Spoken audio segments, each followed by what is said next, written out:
the appointment yashasi nipa miensa ade di mu akotene on economy no ato forcing say oko Ministry of Finance na yahwe owura Christian Donkor ye chartered accountant esanso auditanti obeboa ye safa no na yahwe nsema hodo edapono so enso ewo efia medi de owo ahene entwi buisi akon ye live on Net2 TV and afi Oman 107.1 FM even for me official pa ma chenso na boko de da nyame ase say yakwasa ba na kwamna bronya no ko udi nzai so idi ekoyi when kakra the fact if lost doesn't mean when you have life you have everything sure so you should have hope that Yankopon doing what is good and best okay and the rich moment in time so we had a good time with the family and then we are okay for I feel happy New Year to you. That's it. That's it. Champion. Oh, Charlie. Miss Major also. Me fa kwenye na with you for anopayment chairman na. All right. Na me feel down ebe. Oh, actually that. I'm so much out pa. Mate, me also. Na even though results nearby no, my mom for devastated. But I think it's what is happening at the beginning. Ama obi enya hope say look sanko foi amo amayeshi yampa enti ama for hope no eba back say 4 years there and near chibrea and our topic is so and so no very very relevant okay mate enti yes that's pa all right I was unfortunate medical you aso train obetimi a join a conversation on Net2 TV and have a Facebook live Oman 107.1 FM so also betimi a join a conversation no na yahwe sene enyoman so ACF echo mesha se every ura Christian Donkor ho ebre ne be chen kakra ka mema nsema du na ensem fu eda ho opese okasa e de fa ho no obani amenti you yo I think it's an introduction you mentioned two topics yeah the first one has to do with various taxes Mahama the year campaign our promises obey if you to be honest sir propaganda no echo pa because especially the betting tax in the ade na guys any platform bi kura no or the pidgin English and yawa of the day the bar small what small boys go chop small near the ade I think it's amode dede pa ma etonkofo aso okay but immediately amuza munya abanpe ena onim amu study adem to me hu say afa na amu study ni ye hu say look sa adi sa taxes yi ade ana eboa economy ne pa and everywhere upako ayi sa wonim say me partner of Spain waba papa no or say akokra dey Spain or say betting tax no Udia, one child uni obetua crowd more than 40%. Or say very high everywhere. Enti ni wuni entia nanko for di dede.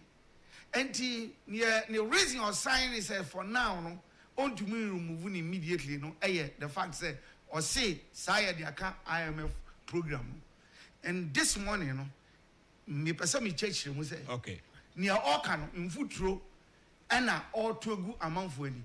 Simply because they've realized that you see they started with say Amubama Ghana Statistical Service Ababeya appeal to Ghanaians to the extent that you said say ye betting tax ye COVID-19 tax near ye other taxes now one amode ye na Ghana ye revenue ayo betimi enya dia bo o man ho ban no e be follow over 8 billion Statistical Service until they are warning him say onye very careful because that physical space, one thing, all the social interventions, be cancer. And he almost no mouse for other CEOs to be a muye, as so and one. I say yesterday, as 93 days so. Guta for also. For so abekase on trade man fan sanka. But na me bisa say. Enti sanko for na man or the propaganda no. The tax in any benefit na the mama no when steady ni here na man won no ana say on wini abawie na mo hu the relevance of those taxes into a year by having. I don't hear beside that questions. But you see, Papa Nankasa Kasa on to me remove this and what they are target to IMF conditionality. And I want to use this opportunity to explain IMF how it works small. All right, for us to know it right. Look, IMF, when you go there, you are going there for policy credibility. And in finance and policy credibility, it has something to do with physical space. Okay. And physical space is about how you manage your revenue that comes and the expenditure or spending. The gap, and the physical space. What you say? Okay. Now, the physical space, the closer you get it, the better your situation becomes. And what happens is that IMF, what they do is that they will set some standards for you. And standard, is about helping you to close your physical gap because and the reason why I want to say your physical space, and yet better. You have a wide gap until your revenue and to me and me to expenditure until your development, Okay. And so for that matter, you need them to assist you with certain money. And to be able to do that, they want you to come out with a program that will help you to improve that physical space, your revenue, and then your expenditure target. Now, say maybe now say we consider it to be irrelevant. They advise you, and so I want you to know that when you go to IMF, you don't IMF on your no bekacha will say tax we kwaji and tax we kwaji no or no onyanisa or no give you the opportunity for you to present your policies. How you are going to increase your revenue, and then how you are going to what? Minimize your expenditure. Meet target, target. Okay. And so this opportunity they give you, and you prepare what we call a document to them. So remember, let me bring you back to NDC time, Mahama time. When they mismanaged the economy and they were going to IMF, you remember that they took our money in Amkotna, Senchi, or whatever it is. Royal Senchi. Yeah. And now, points are Amuko say revenue side, a dead taxes in the Fambra, and now you bet me increasing. And the expenditure side, the Quaben, you first one, you be minimizing. And to almost sanko for journalists, I can see cost spending, so they came out with a document. They call IMF. Remember that time, so we see both Nimuna, Amukope, Sikakakra. Now, when they presented, you see, IMF. When you go there, they don't give you all the money as lump sum. What normally happens is that so what I say, your first tranche will come at this period, second tranche will come at this. You know the reason why they don't give all the money to you up at 3 billion. The issue is that program now they are as policy, They won't say a few I'm go and implement and generate your revenue expenditure. Na sa policies are about I'm working. I want to achieve that aim. Okay. Into always, say first tranche in a bar. Now your mouth was a program that will go and implement it. The second tranche, when you are as due, Nasa Oba, you prepare a report to show them whether near when you are planning to implement, I achieve, I am successful now. Okay. So can I say, even your question, your why I say I am a 4 bar, now many have a review for the next. I'm say do staffing level and all those things. So this is how it works. Look, so one day presented the sanction. Details on the choir with revenue, send you on increasing all the 17 new size taxes, including condom, including tax, and almost sending the good at the cost 17 of them. Later, review, and 17, so but they added to become even 21. Okay. And I'm the coy. Now, I'm the next tranche I said, and unfortunately, you are told Abba against you, Amufiso, and the Kufat Bay inherited the IMF conditionalities. Okay. Now, okay, any idea? Good.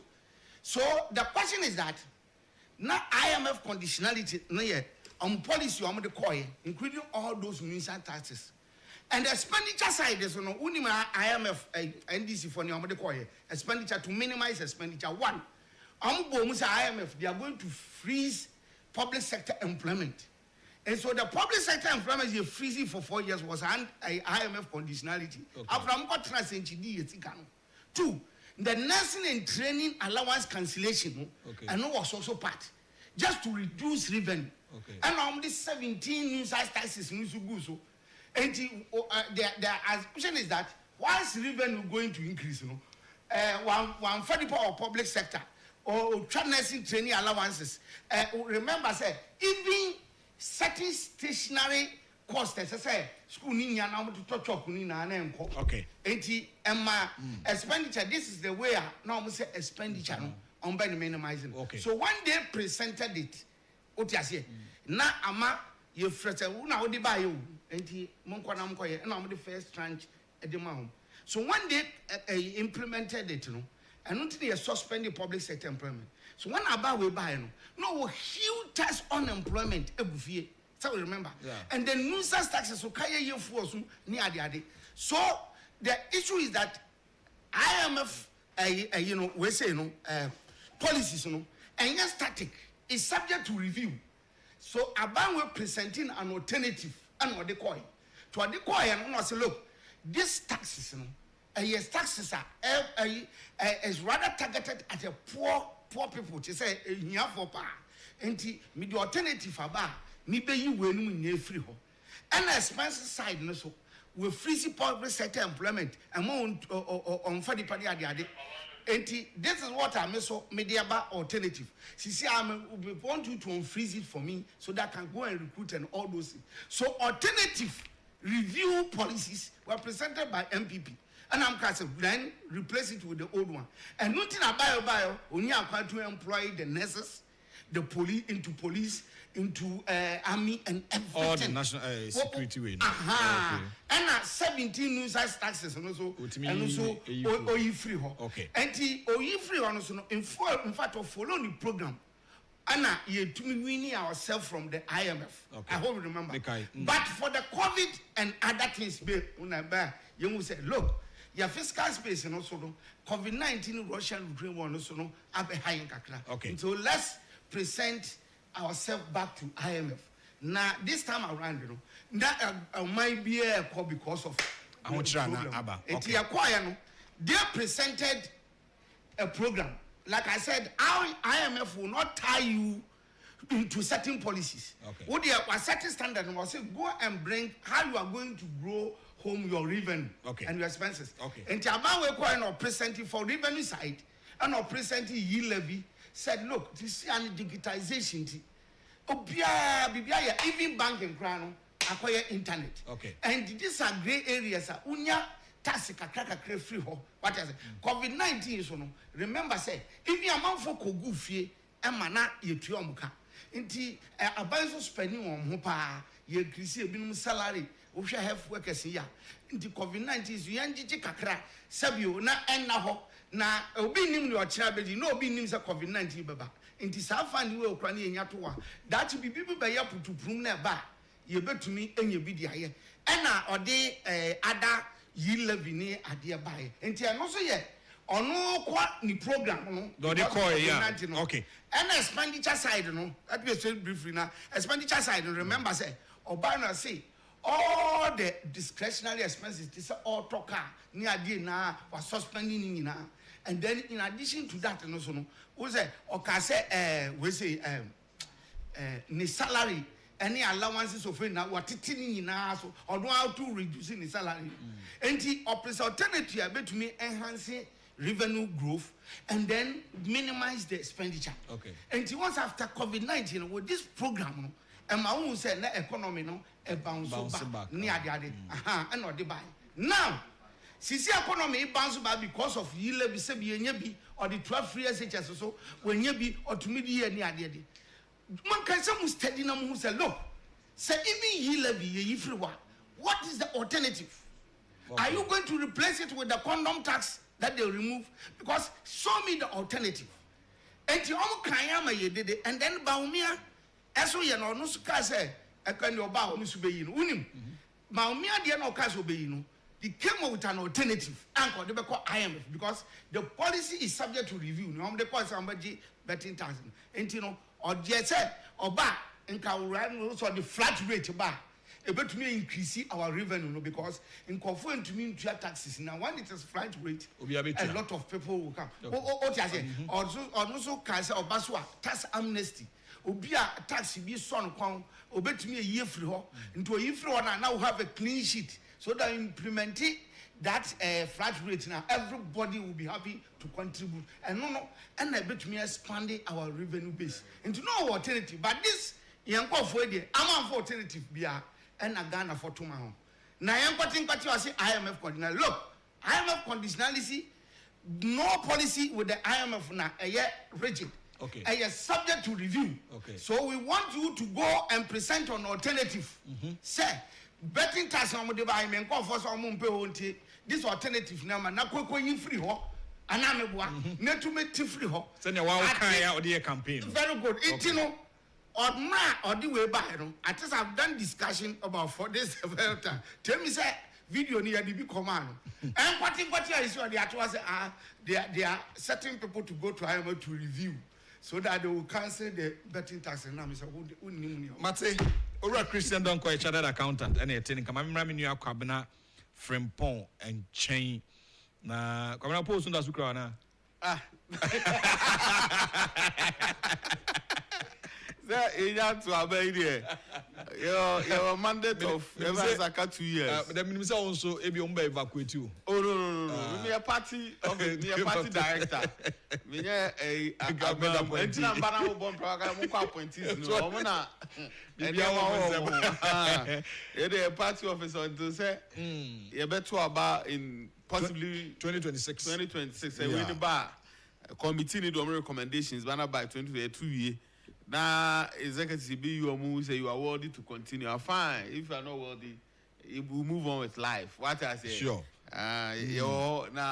You post the Mate, aside 2 topics, and the best can be afa. The cost so sisiano. It is a privatization of ECG. You be can wasem kakra. Na ya shedum so lumino, and also me say one seminar fee crisis, food crisis ATC Senior High School at Charles for no can was no. Na yaki can come na. I mean you.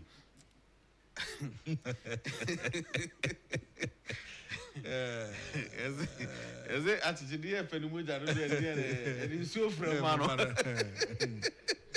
4 days when say 7 years went in and then thanks January. Mesa said, Maminchia, National Party, especially Lawyer Justin Kudia from Pong, the General Secretary of the party. Baby will be a Yame and Bon Hoba and Akuma Pa and Naho Fama, or woman, a Jumano. Yamin Shiranapa, Namichia, I have 4 hay in nano pay. Okay. Minya, my accountant, watching. I'm one who say, in fact, I accountant and pa. Because. Had your children there, at 2 force and then grow for the Amoka, no. As you your friends are what I would judge it. When your friends all 2 do Bonia,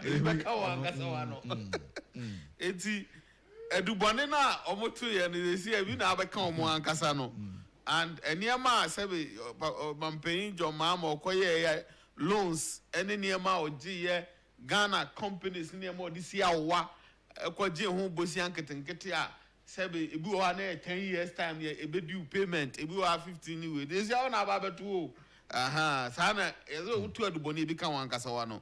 Now, when say, a near my cost on the day, Sabi, in fact, I dear many, Sabi, in fact, I see a condemn, I mean, Casmania, John, I see a condemn, NDC tax, supporters, the various government agencies, a pamo amount for free, or you be taking over, you win power. You see?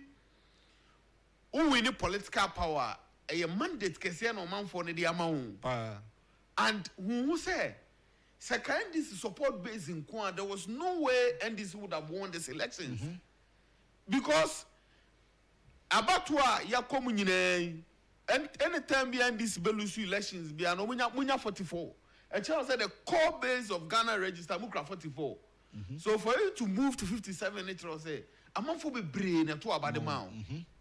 enti agencies na mu wura mu a mu bu amanfo egi amanfo keys esa amanfo cars maame bi kura de yesi no Ghana gas on a champion John Mama omo ko enso no omo se amanfo ne ma no ne car kura hwe no mbo ne first na sebe me nkase mani agede ba eye de aha it says right you see na yo say sebe abane ba besesa ama esesa all of a sudden things will change for the betterment of you. But you don't know. Baby, I want to know. People are already I ordered now. Yes, I know. Oma ko baby se kuma say sports you manage your own free. Meanwhile, I mean say about sports sector na. Omo how omo to omo about to elect people to manage some of these affairs. And there are rules. And two parts say agencies here mo pamo za nkrofo nyina jo mama beti anya financial clearance to recruit who nyina some dem ko akose wo. Hey, and another MPPA idea because in 2016, John Mahama Tenance, no one recruitment. He was the president here to a Betiana, you to a Betiana, you on a recruitment.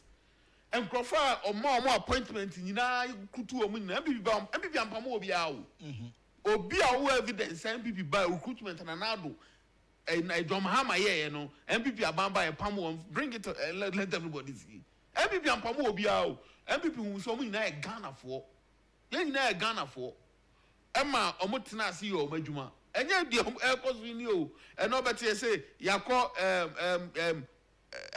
tamahabo, obeti yakọ ECG, obeti yakọ NLA, obeti yakọ ha ene ye pamo ye say all these enyema to me ni crowd.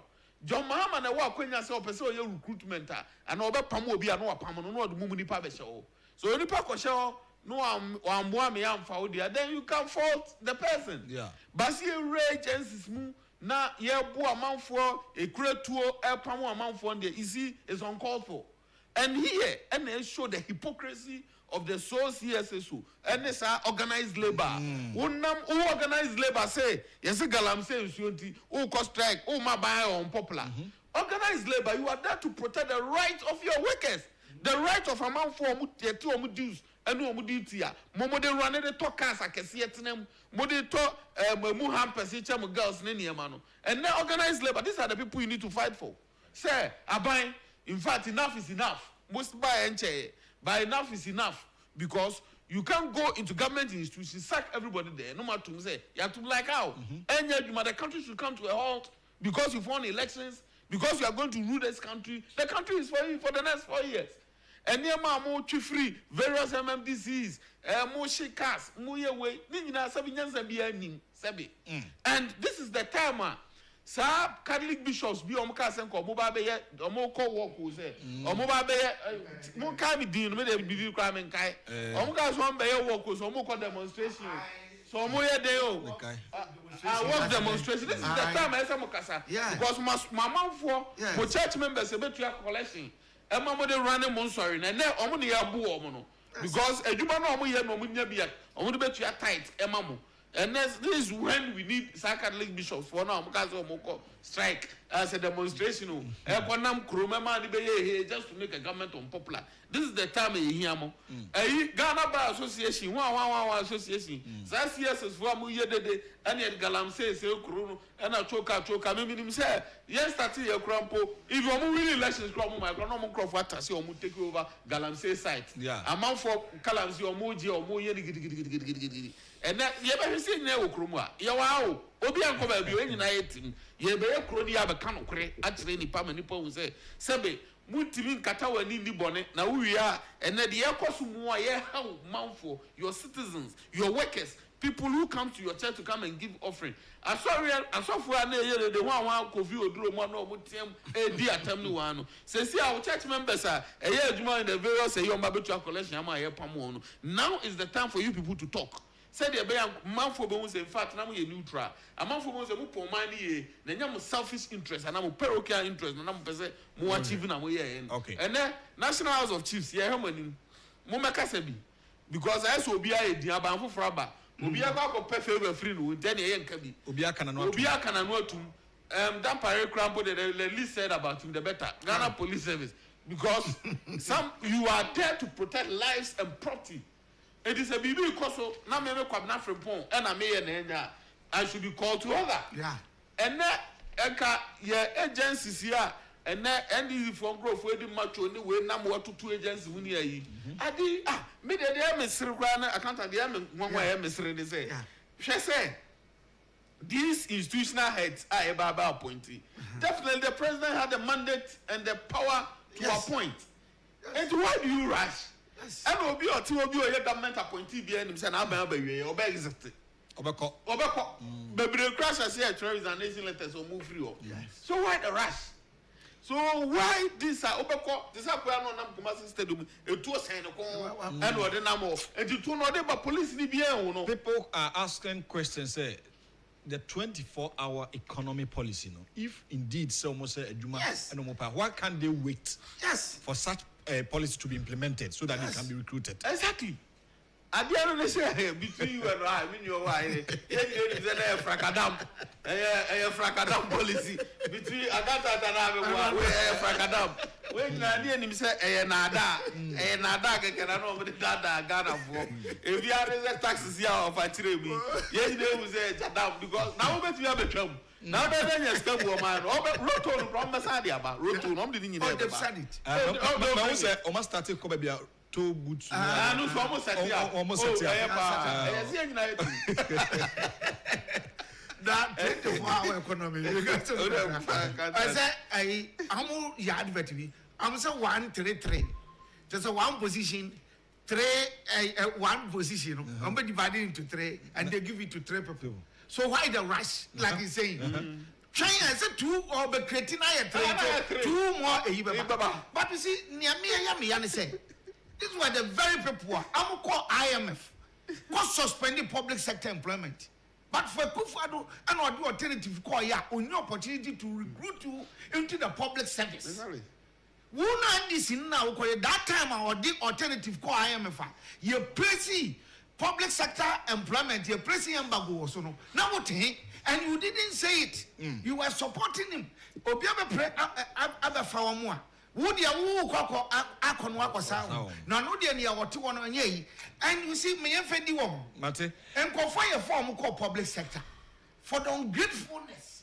What you want when you do my ye was a man called that simply because away can say, can't go by one city where I going for 1 city, I got 5 cities, and to what to one got two, and no one got to know with the effect. Mate, everybody. They say, only master why. A branch here 2019 through honorable abno sasare me boa my fa na adwuma okay na me nya appoint a branch here say na adwuma mo no me pese me bo institution ni din mate me mboa na onya promotion na me say sa de ne de enya de wo ya ba na wo power then in fact we to one na mo amfa for the fact say me amwa ma ya wa boa ma wonya adwuma promotion no man me am na nya promotion to okoto ma adwuma am do twa san de sende me enti we ma sere yet John Uni no na ne maame frem say wunua yi no nam so say na aban na aba John kono momwa no ye be ada mo ho na frem say so ma bomb office abe lock office no nam so o yi wa do bonne sabe me tu be party office am na mu anya me mbala wanya djuma na ye na promotion na wanya what to about say picture say do me say wow ye be ba I was over Ura Kabina from Pong, Ewofia, Sanso, and a Christian Donkor, a chartered accountant, and a many more Eddie and Como Ewo Efiasi, Yako, and no messages I hold about Ebejibre, Nayakin Kai, and on national agenda live on Oman 107.1 FM, and after that's 2 television. So, to join the conversation over these 2 platforms, and after social media platforms, so be to me, I join here, most especially on Facebook. Oman 107.1 FM on Facebook now also do adventure aba yebejibre yebekin kan nyina ma remember Christian Donkor chartered accountant ato forcing finance minister no 3 ministers and I see our appointee or the John Jinapo Eco Energy formerly no a deputy minister not buying first or buy and ato forcing no a deputy finance minister. You see, I don't be a substantive minister for finance. O man, see, can you never so now or the Dominicani Attorney General, Mr. Donkor. I think it's once I know when we say no coin. I think it's a last program. And me, Casas Oko 2 men this year reset and go for Mahama is likely to appoint. Baku crime film. Some countries say heading to force one of the finance minister. And I'll share a year Baku year Jinapoi. The thing is that this is indeed reset. Yeah, go back. Look, share at to forcing mean need any president against him, but Sabio, a Juma or year in the past. No one share. No one was and Agyapong or Magana value for money and many problem. One a year way, but I said woman Ubu Ghana for Kakra. This is a guy ambulance on Tom Brian or they started with 200. A chair reduced it by 50,000 so Agyapong. And my amoni a Bank of Ghana at draw letters credit at the command we say Japai sa on supply ambulance. Some transaction with the and the ambulance and away. A good for number my over 300 ambulances. I do about empty the go. I 2% let it on or this transaction. It is our appointment of a finance minister. And he was a finance minister when they cancelled nursing and training allowances. Or your finance minister deputy. And head ministers was begging for chalk. Or your finance minister. Look, and you saw what happened here. Who that doing some 4 years? They were not even getting money to power the terminals. And the way I was pointing, what is this? It's a reset going back to the same. And no wonder. Say everything now is reversing. Look, and what? Our for no SSS for now for Nibi. And now begging for 500 CDs to send it to, because information immediately said, "I'm man was school, mum paid you an emerald. A binuma started borrow echo back simply because do mistake our look at it. What I say? When we were coming closer, fourth quarter of the year, that was the time when SSC presented a budgeter. About the next 3 months, the next 3 months, we bet many sikana they bought on my home. What happened? Because of my suspending of majority, and then this. Now, speaker at a parliament, not the two bottom, send me a parliament that. Because of a power, a way a majority, majority. Emma, budget and can send prepare, I'm submitting. Now, taking care of the next 3 months, budget in a 1 million franco. And in that period, now 1 million pass it through budget. How a band buyer, obey dispensing expenses, not taking care of a near when we also spending. Now, immediately, you are only power now be a parliament. After the MF presented budget, and the budget presentation was delayed. And my appropriation said now disbursement pana corner taking care of a delay kakra.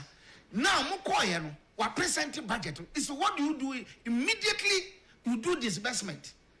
And the man presenting here no we free SHS say look a good father do disbursement sika kwa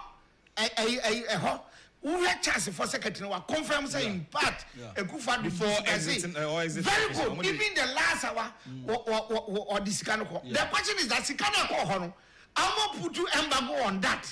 I am this for ya very for to catch no enti sika say ko headmistress as one echo buffer hono now eduane ne ba no I'm suspended simply because I'm so the sika no be my headmasters da am akwa amasaman akoton ne ntwia no wato kakra wato we kakra no wato banchi kakra enti eno na otwa no de ama headmasters no ena etesa meanwhile nkola no wo school nti adentina ensihye ho dada wo de fasika no maba first of na monye now they come out with your ministers now we are that's an alternative for the babano so the best can be come when you what suspend your place embargo also and as parents have started borrowing 500 to take care of their so that is the effect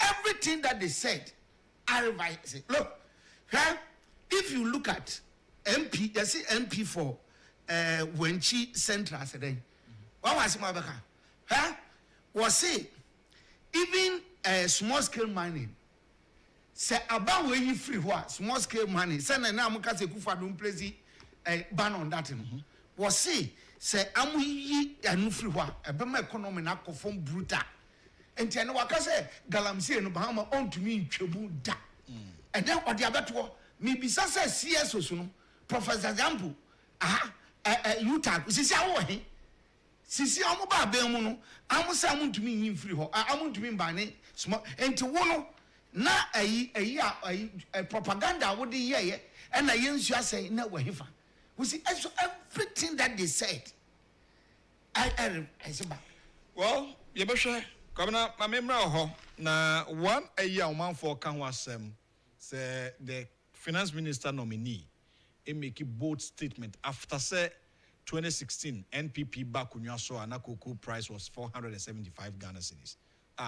Mampeni akufo-addo on records historically politically since the Fourth Republic of our democratic dispensation there or kofi akotnasia homi cocoa boja 3,100 ABC da Ghana bakwasemu but finance minister nominee say abayana otwam no sisi o that time no I would say it should have been increased to 6,500 Ghana cedis. No, do you expect him to obey finance minister this kind of one in Chanty? Or do you go for it? We know why, and the credit and one out there to Jano. The Asher Akumo man now no neck. And I said, when you friend is over to Wama, about to Wabo and NCB so. And the Ansana are two force and then minority leader and then finance minister and economic planning minister and you know. So Mrameshe Ghana Isika Semina also. Minim said definitely say amount no kind any day say ye ma minimum kuafo you say ye kuafo you kukufu ye ba be demanded say yes reno 6,000 yes omutimi de ba man and yes I will be disappointed in them. You see, whenever our political power why desperate no one way why nobody can send me to deceive people. After the political power and mount never be doing some said the muscle glass imuya. Now when the reality starts to dawn down on you, that is when you know say, hey, that's 70 boy kind of me kind just to convince or to deceive people. They said yeah, now accountant take say President Mahama or say, oh, when I come, betting tax, you pay free you levy, you pay free taxes nobody may brave or grab them guy. You pay boys for chop, boys for the eye. I for bedi akonyano no atenase no. We there or tenase no. We there mama kasiri sem we na mfanto yes o hini na. No opresi oba bedi akonyano. Na ni kromu adwuma bi wo wa onu tu se adwuma o de me ba betu ase because emwa. Okay. Eno ya na amanfo ni gitum se papa we de oba saa niema we obeyi afiri ho ena ye de akonya ne man no afi ye de akonya ne man no otena so be 2 months no frɛ omo amuti nkonya no so ommeye accounts how omunya sika free said be ya enti saa de na ne yesi enye no ohwe sika free ho ba no o se ade no kra si etremu ye ni ebiem evi na to this for no aniema ebetimi aboa ama omanya sika de di djuma because omo mbei about create loot and share on Baba Chedi because we hear the amount of money and another board in so a patu any baby anado any Dr. Baumiani and PPD Ghana Akudru no. Me say they are going to take us back like what we saw in 2009. And who do I say atu force bet me any John Mama bet me at now say Omoko to Kuku Skamako 6,000 no more the more then. Omoma bet no when you the John Mama the Omo wants to make constitutional amendment.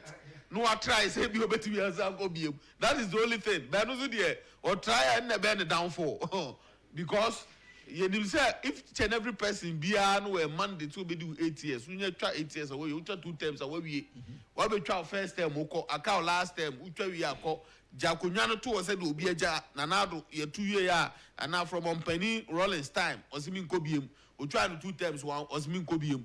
Or Mampenku 4 by 2 terms Min Kobium. Professor Mills, they are over to us, so I will lose you, and I do we or they are 2 bokwa oko. On try I mean, he said definitely he will make an attempt. But Ghana for better resist because John Mahama Ebano, he's not coming to do anything different. He's not coming to do anything new. But they hear and say, Yenso, as the new patriotic party, no, we will become united and focus on the government, on the NDC. Internal bickering, within the party. We should all come together and fight the NDC. Internal election. That's accountant Bejina. Now who accountant say is not worthy. I've got to Tiano. Now tomorrow you think any pan of Beboa. But any of my brain to cry, yeah, chantro too, so yes, we are saying a focus, I say, and we are say, or why I say. In the end, and this will keep all these things and come and play it back to us. Elections need to have a they are not ready for 2, you know. So let's be united.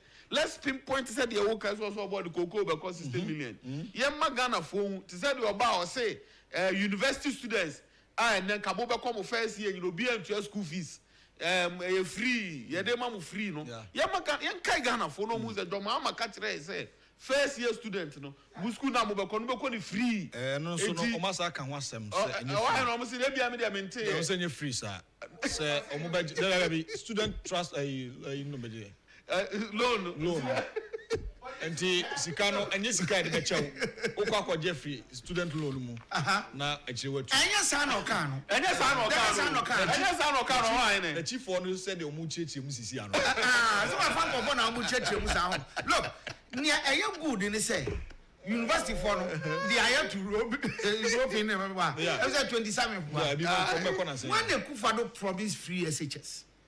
And my idea of nation is on the 7 fan amount for status. Hey, demanded.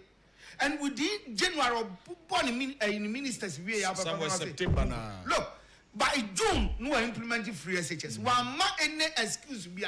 But that time, one mismanage economy to a point to say. But was able to implement it. Where the same thing happening, I say law of karma. Niaobe Bian and one Ubicha. One saying Yanko Padmono, so come promise her. Time we do so. We first year phone call. We expect nothing. But say first year phone become free or time not the end of the call. Now say one to me and yes idea. We are waiting for them. We no excuse. Look, we are talking about economy. President Agyapong.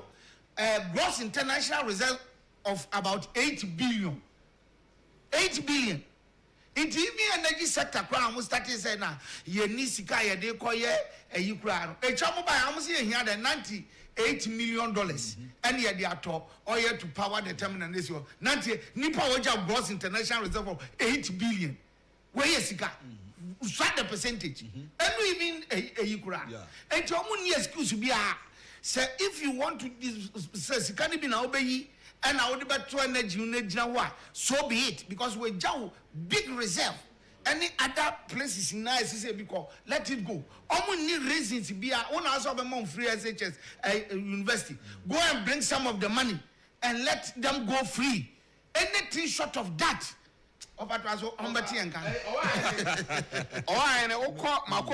Mohammed's first 120 days social contract with Ghanaians.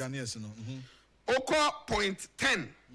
Or say, implement the no academic fee policy for all first year students in public tertiary institutions, universities, colleges of education, nursing trainees, and etc. Enti uye John Dramani Mahama first 120 days policy now.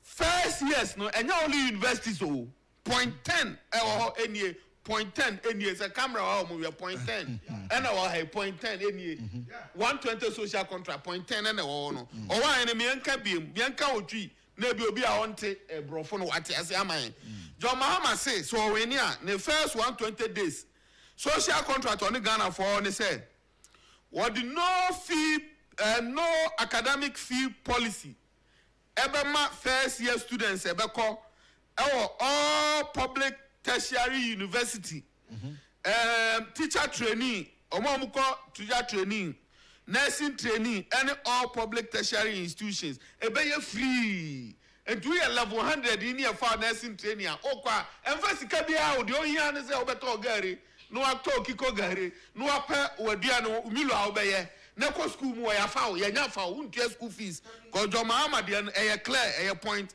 10 e wo bu social contract policy a omo de bae enu de yesre wo osan say obesa introduce free tertiary education ama people with disability. Again, Ghana Care Trust Fund and so Mahama Care Fund and also be my nuanuma omo disabled. And the anya disabled say they only have insurance card. Now ya no corner bro so Mahama create away or and also ebecho free for the first 120 days also babebu or mine. Again, or sanitary pad or say ombesa distribute two first 100 days. Ye nuanuma what primary any JSS, any SS, a man, or better sanitary pad free. Amo bia first 120 days. You heard John Dramani Mahaman, so Babes Anima we am I. Okay. Again, or why, or say 0.5, no, or say within first 90 days in office. So when you're the first 90 days, no, or prescribe the following draconia. Where do you know draconia taxes? Draconia, the draconian is a dragon.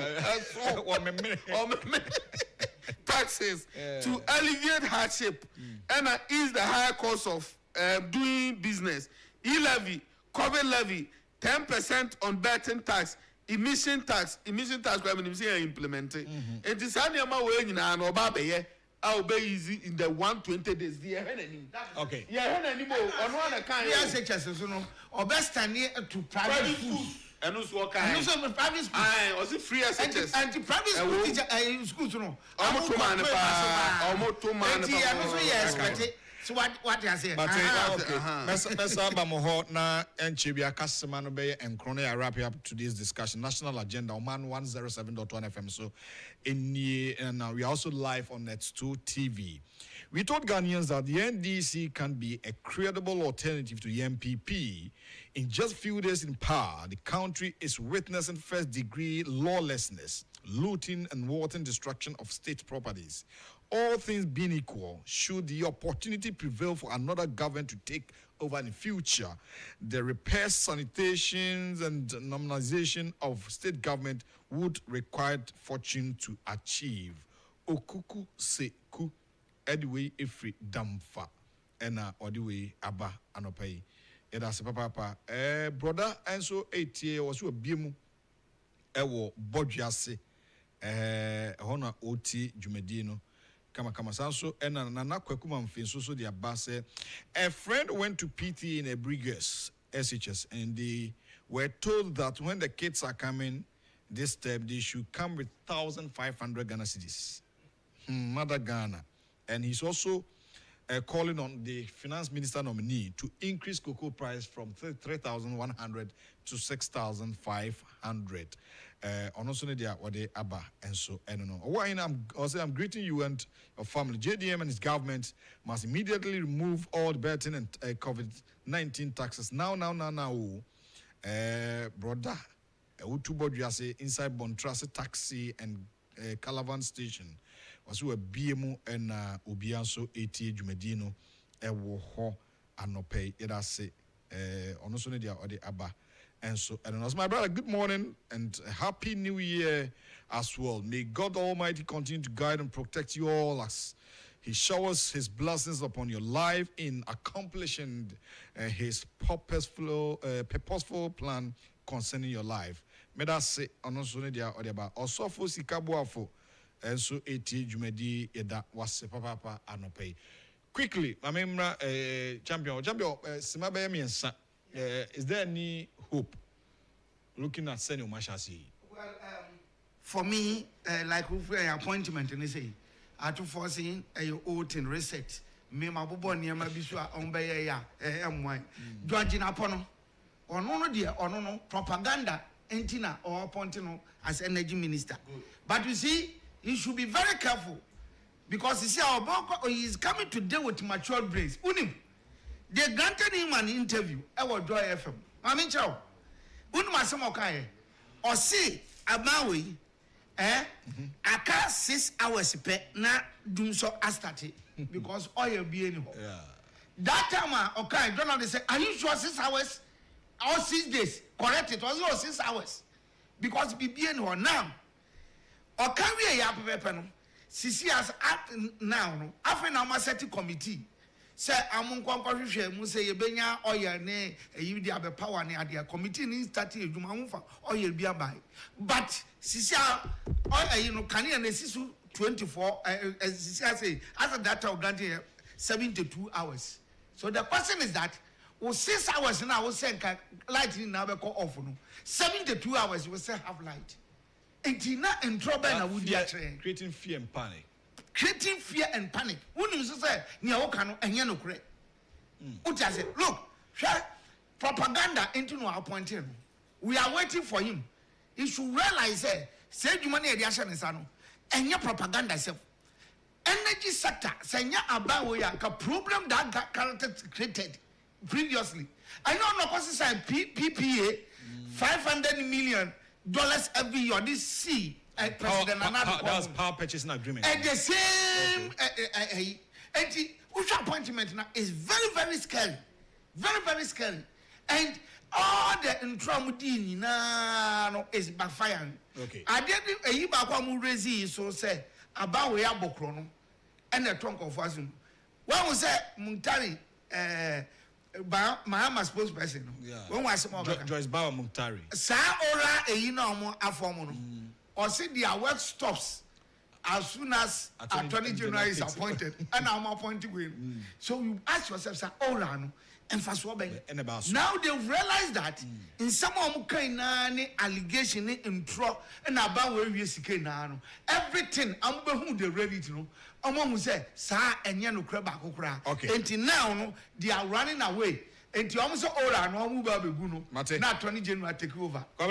Sema me bonsem tofa and that's why I say no masha see that's what the video masa now okay and the same old faces now and the same mood where John Jinapano a deputy energy time do so you there 4 years after forcing said the accountants can no deputy finance minister abra the minister cracker and say importation of sa ambulances na the assembly beja growth e require connection there one crown problem ayene no deputy attorney general. Satama okay, judgment debt, create loot and share, quarter, why you create loot and share. So these are all people who have been in the system and we all know their output. And the same. Faces. And yeah, say, energy need buy, you know. I dare to call parliament, no, I go fear my boy, and then the masters say, or Casakrema, or is how they start. Yeah, bodies really have one, and this will and the media, honestly, fine, a crony actually, we don't wish bad for say, be a name, but the foot no must start an idea, it will not end them well. And that one, I can confidently say it. Because we have minds, more appointments, now it's the same mood. And again, that your more campaign and more kind, we are going to hold them accountable because where you say you didn't want 20 days, no, mobile streamlining government scholarship, prohibiting political appointees from accessing scholarships, eliminate political patronage, cronyism, nepotism, corruption in awarding government to India. Some mobile a scholarship secretariat, some mobile chairman, more grassroots fool. Say more appointment and grow what I would have over Gobo. Yabe. Eti, I'm a more now banner dear. Sabe, yen and I wish for the best dear, but it is there who move John Mahaman and Crow with their Sabe. They have nothing new to come and offer all Ghanaians. Because they've shown it over the years. Just that they were smart, they were able to deceive Ghanaians, and they've taken power. And now, Omo Crawford now, the brave, Omo Unim, away in the head. Adia yesterday say omo the number agencies to agencies mo pamo amanfui enkrofo ebeli no appointments on bechen don't share it for their family members because see at say Joyce Bauer be call foreign affairs see at this will be call foreign affairs and I want TV or appointing enkrofo akọ Jubilee House ye hu enkrofo a obo mu de abusu avoya Joyce Bauer be call it is a edipan onimu na okuti akire na okuntokwa bebre afa obo hu se ebedu baby no mo be sha ase akam your platforms on social media. Omu chawa man to crowd. Other omu go for that your why. Omu come the day because wow come to cry na we choka. Ye bechu. And now we didn't sabe mudin kwasemi. Emu ahe cry na fe umbe we na ba appointment and abasi ye cha did you cry obenye bi. All right. You get some. All right. Enti mun so mo na mun hwe se eniama be kono zu benya ba bi ase na. When your baby edidi na na yen hwe de edibi mate me de man do besi ma me ti ona bo France so a chan jabi na MP okay baby obi enya misra na the honorable abno sasare oba tampa papa bi ma me na misra Ebedama say, champion Ebeda say, Beto Asuda for I mean, Nabidafo say, or say, good morning, my hard working or wine in regards to Mr. Christian Donkor and my party faithful at the studio. Ghanaians behave like the biblical Israelites. Anytime they rebel against God, he gives them into the hands of their enemies to enslave them because of their ingratitude to God. That is what will happen to Ghanaians in the next 4 years. Solomon Kwe with this one. Sofu Sikabwa Mahama has promised 24-hour economy, which simply means that he's going to create jobs in excess for his party people, so that I don't understand why they are chasing people out from their jobs. Chasing innocent Ghanaians from their jobs confirmed that the 24-hour economy promise is a big scam. The NEC made huge sums of money from Dumso, so they are doing everything possible just to bring back Dumso in order to create loot and share from the energy sector. Also for Sika Boafo with this one. I mean, a year production team in Yase, better or the four Kwabo just na in Semperu and Shase and Ametoa. So, teacher entry, a boy, Abenanya Kukwekuma, a fay Emmanuel of Faye, a call a Facebook Live, and a Sabatal, Sanso and Elekem, George Sarkodia Focus. Elder Kwesi Ninsen, Mr. Robert Finejano, Justice Afo, Bentay, Omunina di production team nase. Anope mene minyo kabna from Pong, and afe so ura a Christian Donkor, Dr. Moses Okai, a programs director. Na Omunina boy di jumedi ebreo. Mi need owo hene and chibusiako. Enti senior Stoneboy ye no sa na ebeko.